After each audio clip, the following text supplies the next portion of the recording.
जय श्री राम दोस्तों। आज हम शुरू करते हैं न्यूमरोलॉजी की क्लास नंबर 11। पीछे की 10 क्लासेस हमने अपलोड की हैं। आप लोगों में से जिसने भी पीछे की क्लासेस नहीं देखी हों वो देख लीजिए, क्योंकि हम ए से लेके जेड तक यानी शुरुआत से लेके आखिर तक पूरी एस्ट्रोलॉजी आपको हमारे चैनल पे सिखाएंगे, वो भी फ्री ऑफ कॉस्ट, जिसका 1 रुपया भी आपसे चार्ज नहीं किया जाएगा। आप सिर्फ और सिर्फ सीखिए मन लगा के और हर चीज़ के नोट्स बनाइए। आज का टॉपिक सबसे इम्पोर्टेंट है, राशि। आप जब भी किसी के पास जाएंगे, पंडित जी के पास, तो सबसे पहले अगर आपने कुंडली नहीं दी है तो अगर आप सिर्फ राशि भी बता देंगे तो पंडित जी उस हिसाब से भी आपको सब कुछ बता देंगे। राशि एक व्यक्ति का स्वभाव दर्शाती है। इसको हम चंद्र राशि बोलते हैं, जन्म लगन राशि बोलते हैं। ये हमारा स्वभाव बताती है, व्यक्तित्व बताती है, हमारा स्ट्रक्चर, हम दिखने में कैसे होंगे, हमारा कलर कैसा होगा, हमें खाने को क्या क्या पसंद होगा, ये सब चीज़ें हमें बताती है राशि। राशि सबसे ज़्यादा महत्वपूर्ण रोल कब प्ले करती है? जब कुंडली मिलान का समय होता है। जब किसी का विवाह होता है तो कुंडली मिलान के लिए पंडित जी के पास आप जाते हैं, तो पंडित जी लड़का और लड़की की दोनों की कुंडली मिलान तो करेंगे ही, उसके बाद उनकी राशि से भी देखेंगे। अगर दोनों की राशि एक दूसरे के पूरक है, यानी कि एक दूसरे को सपोर्ट करती है, तो ही शादी के लिए हाँ करा जाएगा, वरना शादी के लिए ना करा जाएगा। ठीक है, वो आगे हम पढ़ेंगे आने वाले टाइम में। कुंडली मिलान का जो टॉपिक आएगा, पूरा एक बहुत बड़ा टॉपिक है कुंडली मिलान का, तो उस पर पढ़ेंगे सारी चीज़ें डिटेल में। आप कभी भी दैनिक राशिफल, साप्ताहिक राशिफल, महीने का राशिफल या फिर अपना सालाना राशिफल अगर देखते हैं, तो कोई भी बता रहा हो तो आप बताएगा अगर आपकी कन्या राशि है तो आपके साथ ये होगा। तो आपको कैसे पता चलेगा कि आपकी कन्या राशि है, मेष राशि है, कौन सी राशि है?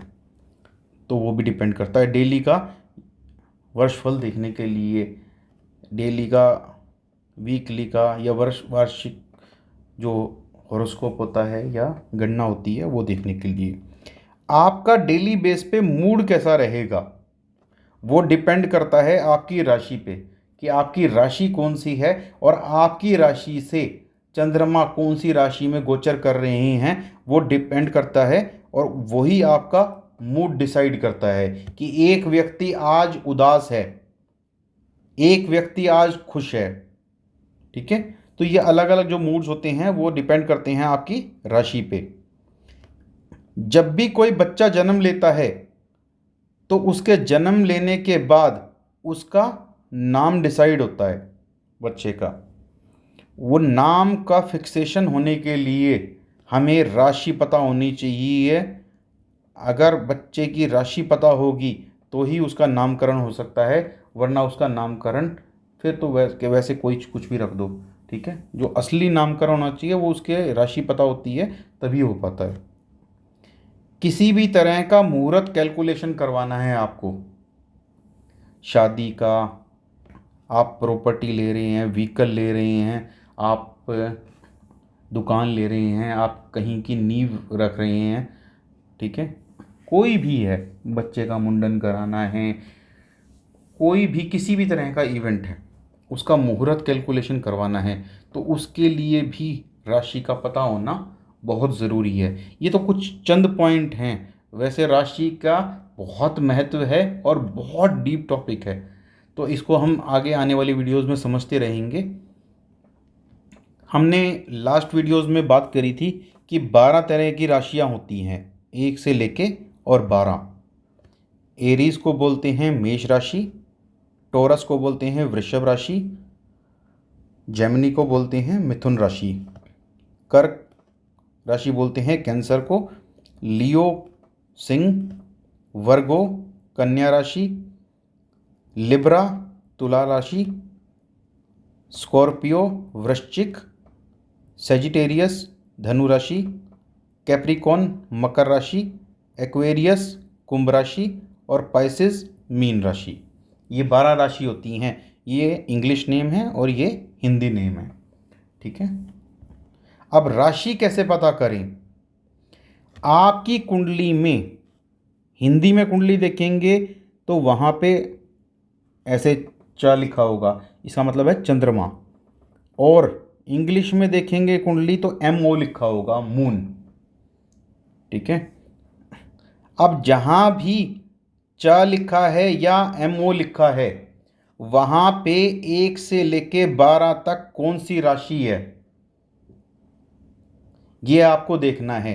वहाँ पे जो नंबर की राशि लिखी होगी, नंबरिंग कहाँ से देखेंगे हम? ये जो नंबरिंग ये लिखे हुए हैं, सिर्फ यहाँ पे नंबरिंग ही लिखी होती है कुंडली में, राशि का नाम नहीं लिखा होता है। तो आप मान लीजिए, एक एग्जांपल से देखते हैं। आपकी कुंडली में मान लीजिए चंद्रमा या मून यहाँ बैठे हैं और यहाँ पे 10 नंबर लिखा है। तो यहाँ पे 10 नंबर लिखा है तो इसका मतलब आपकी राशि कौन सी हुई? 10 नंबर की राशि कौन सी होती है? कैप्रिकॉन, यानी कि मकर राशि। जहाँ भी चंद्रमा विराजमान होंगे वहाँ पे क्या नंबर लिखा है वही आपकी राशि है। इसी को चंद्र राशि बोलते हैं और सारी गणना इसी से ही होती है। जो वेस्टर्न एस्ट्रोलॉजी है उसमें सूर्य देव को महत्व दिया गया है। ज़ोडिएक साइंस जो बनाते हैं वो बनाते हैं कि इस तारीख से इस तारीख तक के बीच में जो जन्मे लोग हैं वो इस राशि के हो गए, एरीज के, फिर टॉरस के हो गए, इस राशि इस तारीख से इस तारीख तक जन्मे लोग। ठीक है। वो ज़ोडिएक साइन सन साइन के बेस पे होता है, यानी कि सूर्य राशि के हिसाब से। हमारी वैदिक एस्ट्रोलॉजी में चंद्र राशि को इंपॉर्टेंस क्यों दी गई है? चंद्र राशि को इंपॉर्टेंस इसलिए दी गई है, जो हमारी पृथ्वी है, अर्थ, इसके सबसे पास में चंद्रदेव हैं, सबसे क्लोजेस्ट प्लेनेट। तो चंद्रदेव का प्रभाव हमारी अर्थ पे, क्योंकि मून है, सन है बहुत दूर, ठीक है, और मून है पास में, तो जो चंद्रदेव हैं उसका प्रभाव हमारी मून पे सबसे ज़्यादा इफेक्ट पड़ता है। क्यों? ये मन के कारक ग्रह हैं। ठीक है। तो हमारा जो पृथ्वी पे रहने वाले व्यक्ति हैं उनका मन ही सब कुछ है। ठीक है। मन के बेस पे ही सारी पृथ्वी चलती है, संपूर्ण सृष्टि चलती है। तो इसीलिए हमने चंद्र राशि को महत्व दिया है। अब एक एग्जांपल से और समझ लेते हैं। मान लीजिए आपकी कुंडली में कहीं भी मून या चंद्रमा, हिंदी में चंद्रमा या मून ऐसे आपका लिखा है और यहाँ पे 2 नंबर राशि लिखी है, तो इस व्यक्ति की राशि क्या होगी? 2 नंबर राशि किसकी है? वृषभ। और हमने लास्ट वीडियोस में ये भी पढ़ा था कि इन राशि के स्वामी कौन हैं। जैसे वृषभ राशि के स्वामी शुक्रदेव हैं, वीनस। ठीक है। और हमने जो ये जैसे पढ़ा था 10 नंबर, तो 10 नंबर राशि क्या है? कैप्रिकॉन। इसके मालिक कौन हैं? शनिदेव, सैटर्न। तो जिसने पीछे की वीडियोस नहीं देखी हैं एक बार प्लीज़ देख लीजिए और फिर उसके बाद इस वीडियो को समझने की कोशिश कीजिएगा। तो इस व्यक्ति पे संपूर्ण प्रभाव, पूर्ण प्रभाव किसका रहेगा? वीनस का। ठीक है। 2 नंबर राशि। तो हमने राशियों का स्वभाव पढ़ा था पीछे। तो अगर आपको याद हो तो हमने डिस्कस किया था कि ये राशियों का जो स्वभाव हम पढ़ रहे हैं, ये आगे आने वाली वीडियोस में डिस्कस होगा कि हम कहाँ पे यूज़ कर सकते हैं और कैसे यूज़ कर सकते हैं।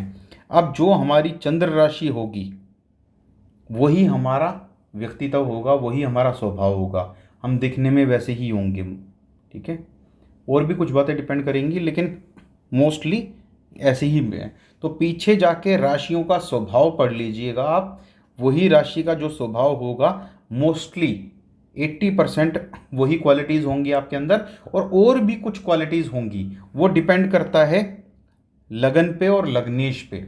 ठीक है, और भी कुछ चीज़ें हैं वो आगे आने वाली वीडियोस में हम समझेंगे डिटेल में। आज के लिए सिर्फ और सिर्फ ये समझिए आप कि राशि क्या है, और राशि को आपने समझ लीजिए कि भी सबसे इम्पोर्टेंट टॉपिक है। और अगर आपने कुंडली खोलते ही ये देख लिया कि इस व्यक्ति की राशि ये है, इसका स्वभाव ऐसा होगा, ये दिखने में ऐसा होगा, तो आधी से ज़्यादा समस्या आपकी सोल्व है। फिर आप उस व्यक्ति को उसी रूप में टैकल कर सकती हैं। कोई शरारती व्यक्ति है, मान लीजिए कोई बच्चा आता है आपके पास कुंडली लेके, उस बच्चे की आप कुंडली देख लेते हैं, सबसे पहले खुलते ही राशि देख लेते हैं, राशि का स्वभाव देख लेते हैं। तो स्वभाव देख के आपको ये पता चल जाएगा ये थोड़ा सा शरारती बच्चा है। अगर डायरेक्टली समझाएंगे तो ऐसे समझने नहीं आएगा, आप उसके दोस्त बन के उसको समझाइए तो उसको समझ में आ जाएगा। तो बहुत फ़र्क पड़ता है इन चीज़ों से। ठीक है, तो आज के लिए आप सिर्फ और सिर्फ ये समझिए कि राशि आपकी कौन सी है, और हमें कमेंट करके ज़रूर बताइएगा कि आपकी कुंडली में चंद्रदेव कहाँ विराजमान है, और जहाँ चंद्रदेव विराजमान हैं वहाँ पे क्या नंबर लिखा है और आपकी राशि क्या बनी। ठीक है, तो अपनी details, name, date of birth, time of birth और प्लेस ऑफ बर्थ,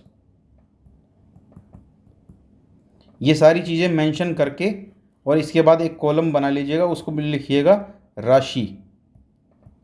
राशि इज इक्वल टू 2 नंबर और कोमा लगा के वृषभ, या जो भी आपकी राशि होगी। तो ये पूरा आप बना के हमें भेजिए, हम उसको चेक करके वेरीफाई करके आपको रिप्लाई करेंगे कि क्या आपने सही देखा है या गलत देखा है। ठीक है, तो इससे आपकी प्रैक्टिस भी हो जाएगी। अपनी कुंडली पे या किसी का भी डाटा आप उठा के और उसकी कुंडली का ये बता सकते हैं कि भी हमने ये देखा है, ये डाटा है इस व्यक्ति का और इसकी राशि ये बनती है। तो हम आपको वेरीफाई करके बता देंगे कि भी हाँ आपने सही देखा है या नहीं है। और आपको अगर सही देखना आ गया है तो ऐसे ही आप कुछ कुंडली इस पर प्रैक्टिस कर लीजिएगा, और जब आप प्रैक्टिस कर लेंगे तो आपका हाथ साफ हो जाएगा राशि पे, और आपको 12 राशियाँ याद भी हो जाएंगी कि भाई कौन सी राशि किसकी है, और धीरे धीरे उनका स्वभाव भी याद करना शुरू कर दीजिएगा। तो जब आप प्रैक्टिस करने लग जाएंगे ना, अपने आप ऑटोमेटिकली सारी चीज़ें होने लग जाएंगी। तो ज़्यादा दिमाग पे जोर नहीं डालना है कि बिल्कुल याद करना पड़ेगा, याद नहीं करना पड़ता। उसमें जब हम कुंडली से प्रैक्टिस करने लगते हैं ना, अपने आप ऑटोमेटिकली याद होने लग जाएगा। 9 प्लैनेट्स कौन से हैं किसी से भी पूछिए तो 2 मिनट में उसको याद हो जाएंगे। तो कोई भी चीज़ ऐसी भारी नहीं है कि जो आपको याद ना हो सके या जिसके बारे में आप समझ ना पाएँ। तो अभी के टाइम पे राशि का यही टॉपिक है, इसको अच्छे से समझिए और पीछे की वीडियोस भी देखिए। कोई भी आपको दिक्कत परेशानी है, कुछ समझ में नहीं आता है एस्ट्रोलॉजी से रिलेटेड, तो आप कमेंट बॉक्स में कमेंट कीजिए, हम कोशिश करेंगे आपका रिप्लाई करने की। ठीक है, और कभी कभार रिप्लाई नहीं होता है टाइम पे, लेकिन लेट सवेर हम रिप्लाई ज़रूर करेंगे। वैसे तो हम कोशिश करेंगे जल्दी से जल्दी देने की। ठीक है, आज के लिए इतना ही। जय श्री राम, धन्यवाद।